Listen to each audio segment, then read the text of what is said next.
Assalamualaikum warahmatullahi wabarakatuh. Alhamdulillah. Alhamdulillahilladzi anzalal Qur'an wa ja'ala syahrar ramadhana syahrul Qur'an. Hudan linnasi wa bayyinatin minal huda wal furqan. Allahumma salli wa sallim wa barik ala habibina wa nabiyyina wa maulana Muhammadin wa ala alihi wa sahbihi wa man tabi'ahum bi ihsanin ila yaumiddin. Amma ba'd. Sahabat pemirsa Assalam TV rahimakumullah. Jumpa kembali dengan saya di channel Assalam TV dalam rangka membangun peradaban Islam di kalangan kehidupan sosial masyarakat umat Islam. Pemirsa sahabat Assalam TV rahimakumullah. Pada kesempatan yang lalu kita telah membahas tentang landasan proses ibadah saum dan tujuannya. Di mana Allah Subhanahu wa taala berfirman, A'udzubillahi minasyaitonirrajim. Ya ayyuhalladzina amanu kutiba alaikumus syamu kama kutiba alal ladzina min qablikum la'allakum tattaqun. Wahai orang-orang yang beriman, diwajibkan atas kalian berpuasa sebagaimana diwajibkan atas orang-orang sebelum kalian agar kalian bertakwa. Ada 3 hal penting pada ayat ini yang merupakan ayat syariah diwajibkannya puasa kepada orang-orang yang beriman. Yang pertama adalah landasan dasar pelaksanaan ibadah saum itu sendiri. Kemudian yang kedua adalah pelaksanaan ibadah saum yang Allah mewajibkan atas orang-orang beriman dan orang-orang beriman pada zaman sebelumnya. Dan yang ketiga adalah tujuan Allah mewajibkan puasa tersebut kepada orang-orang yang beriman, yakni untuk mendapatkan derajat takwa. Pemirsa sahabat Assalam TV rahimakumullah. Tidak jarang kita jumpai dalam kehidupan masyarakat kaum muslimin menjalankan puasa tidak lebih dari hanya sebuah kebiasaan saja, sebuah tradisi saja, sehingga iman tidak dijadikan landasan dalam proses ibadah saum. Dan tujuannya bukan lagi untuk meraih derajat takwa, melainkan mengalir begitu saja dari tahun ke tahun, dari waktu ke waktu. Kita lihat fenomena hari ini, yang ini sudah terjadi sejak zaman dahulu,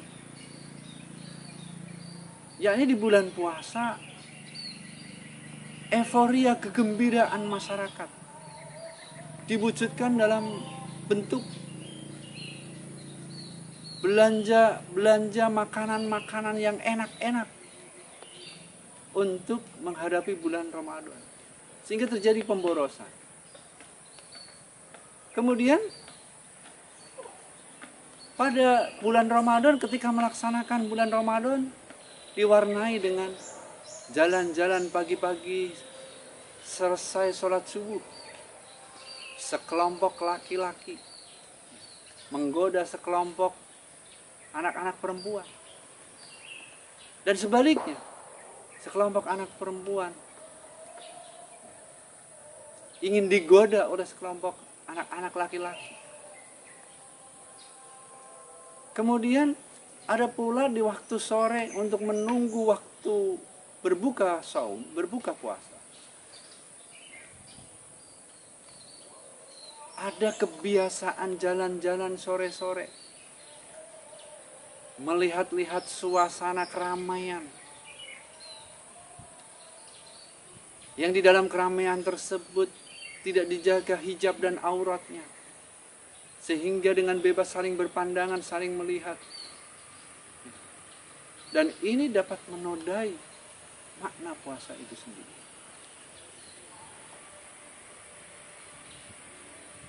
Sahabat Assalam TV rahimakumullah. Maka hal-hal demikian bagaimana kemudian makna puasa, makna saum yang dilakukan oleh sebagian besar kaum muslimin yang seperti itu. Dan ketika kita membuka kitab Ihya'u Ulumuddin karya Hujjatul Islam Abu Hamid bin Muhammad Al-Ghazali, beliau menjelaskan tentang derajat puasa, bahwa as-saumu salah satu darajatin.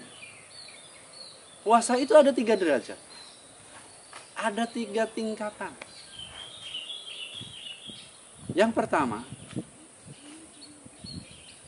as-saumu al-umumu. Yang pertama, as-saumul umum. Yang pertama, saumul umumi. Saum yang dilaksanakan pada umumnya kaum muslimin, atau disebut dengan puasanya orang awam. Dan beliau, Imam Ghazali, mendefinisikan tentang saumul umumi ini adalah kaful batni wal farji an qada'i syahawat, yakni menahan diri dari perut dan farji yang berada di bawah perut dari keinginan syahwat.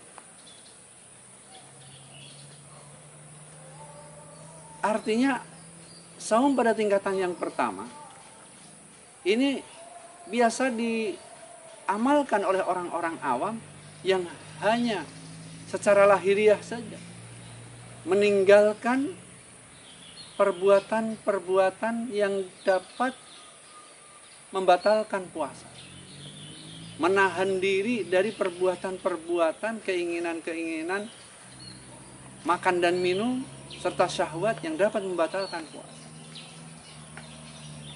Jadi hanya sebatas lahiriah saja, hanya sekedar tunai saja. Ini disebut sebagai saumul umum, saumnya orang awam.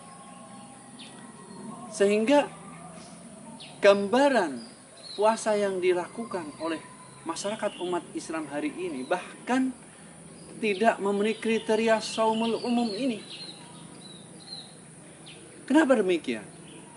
Karena tidak memiliki landasan, karena pelaksanaan puasanya hanya dilaksanakan seenaknya sendiri saja. Misalnya puasa hanya di awal Ramadan saja. Euforia ibadah-ibadah tambahan seperti tarawih, membaca Al-Quran hanya dilaksanakan di awal Ramadan saja. Kemudian di pertengahan Ramadan dan berikutnya, hal-hal tersebut bahkan kewajiban puasanya pun sudah ditinggalkan.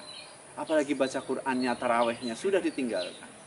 Apalagi menjelang Lebaran, kaum muslimin kebanyakan sudah disibukkan dengan persiapan-persiapan pulang kampung, sehingga dengan rela meninggalkan puasanya demi supaya terlaksana hajat pulang kampungnya.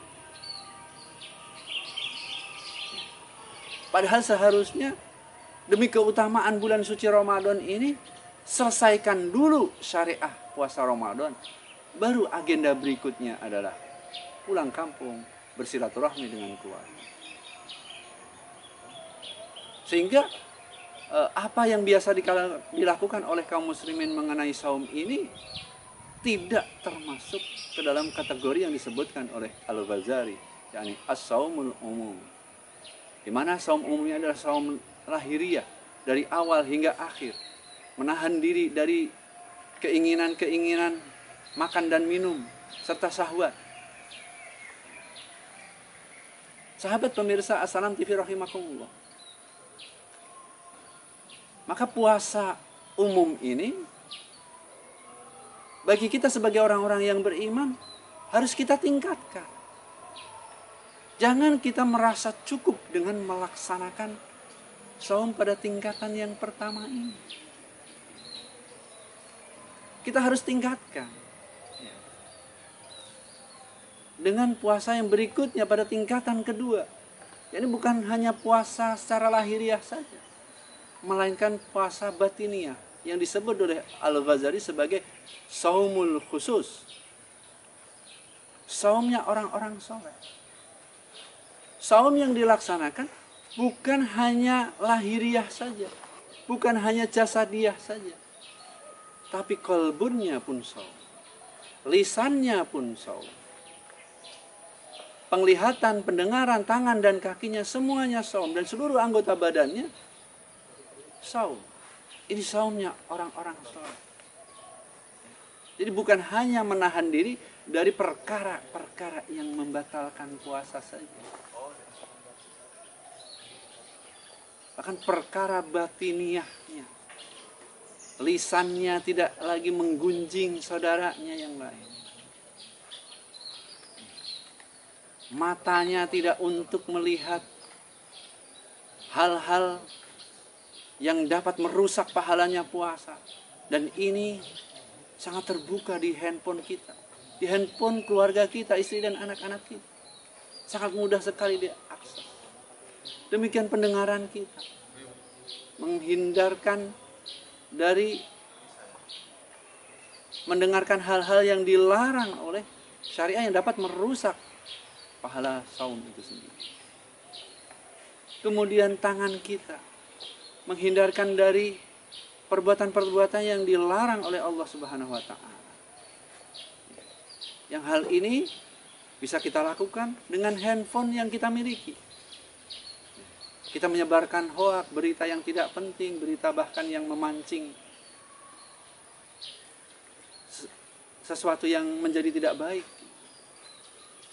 Yang itu dapat merusak daripada pahala saum. Atau kita lihat anak-anak remaja kita sepanjang hari di tangannya ada handphone. Entah itu main game online atau apapun yang bisa diakses dengan kedua tangannya, dengan 10 jarinya.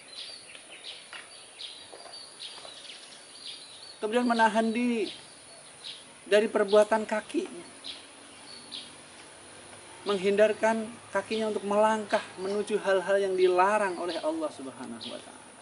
Dan seluruh anggota badannya menahan diri dari perbuatan-perbuatan yang dapat merusak nilai pahala puasa.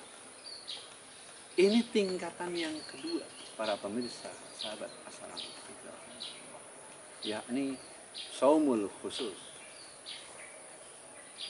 Nah, saumul khusus ini tentu saja idealnya harus ditingkatkan pula menjadi saum yang lebih tinggi lagi, derajat yang lebih tinggi lagi, yang disebutkan oleh Al-Ghazali sebagai saumul khususil khusus. Saum yang khususil khusus ini bukan hanya menahan diri dari perbuatan-perbuatan yang dilarang oleh Allah, tapi saumnya hati dari tujuan-tujuan, cita-cita dari selain Allah, cita-cita duniawiah. Menahan diri dari berpikir tentang duniawi, tidak berpaling sedikit pun dari orientasi yang dikehendaki oleh Allah Subhanahu wa Ta'ala. Hati dan pikirannya terfokus terhadap akhirat. Seluruh ruang waktunya, seluruh gerak ibadahnya ditujukan untuk mendapatkan ridhonya Allah Subhanahu wa Ta'ala. Kalaupun mencari rezeki adalah karena itu perintah Allah. Kalaupun beristirahat, itu pun karena supaya dapat melaksanakan perintah Allah seusai istirahat.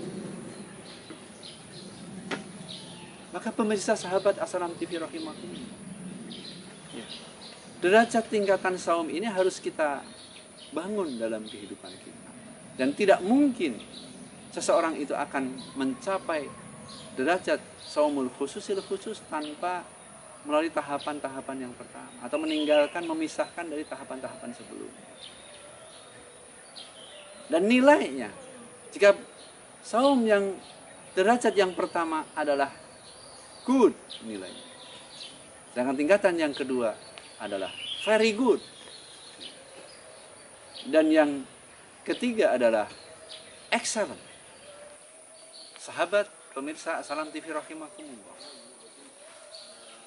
dari paparan tentang derajat saum yang dijelaskan dalam kitab Ihya Ulumuddin oleh Syekhul Islam Al-Ghazali tersebut, maka diharapkan terdorong dalam jiwa kita untuk tidak merasa cukup melaksanakan saum di bulan Ramadan hanya sebatas lahiriah saja. Kita jangan merasa cukup menjalankan puasa di tahun ini hanya secara lahiriah, meninggalkan dari hal-hal yang dapat membatalkan puasa. Tapi melainkan harus kita tingkatkan puasanya orang soleh. Yang kedua, yakni puasa lahiriah dan batiniah. Namun oleh karena yang menjadi landasan kita adalah keimanan kepada Allah, keimanan akan balasan Allah di yaumil akhir, keimanan kita terhadap kerasulan baginda Nabi Muhammad SAW, sehingga pada tingkatan kedua pun ini hendaknya kita tingkatkan lagi menjadi excellent, menjadi tingkatan yang ketiga, di mana di tingkatan kedua ini peningkatan ibadah atau meninggalkan hal-hal yang dilarang oleh Allah hanya 1 bulan di bulan Ramadan saja, dan belum berdampak kepada 11 bulan berikutnya. Ibadah 1 bulan meninggalkan perkara-perkara yang dilarang oleh Allah hanya di 1 bulan Ramadan saja, tidak berdampak pada bulan berikutnya, 11 bulan berikutnya. Namun yang kita harapkan adalah saum khususil khusus, di mana saum qalbu, saum pikiran kita, tidak berpaling dari cita-cita mardotillah. Kita berpaling dari kehidupan duniawi, sekalipun Allah berpesan jangan kita melupakan bagian kita di dunia. Jadi saum Ramadan tahun ini mudah-mudahan bisa menjadi ruh, bisa menjadi energi pada 11 bulan berikutnya, hingga kita ketemu kembali dengan bulan Ramadan di tahun yang akan datang. Pemirsa sahabat Assalam TV rahimakumullah, mudah-mudahan kita semua diberikan hidayah, taufik dan inayah dari Allah Subhanahu wa taala untuk meningkatkan kualitas ibadah saum kita pada tahun ini, menjadi energi, bekal ketakwaan kita pada 11 bulan yang akan datang. Amin ya rabbal alamin. Demikian yang dapat saya sampaikan. Billahi taufiq wa hidayah. Wassalamualaikum warahmatullahi wabarakatuh.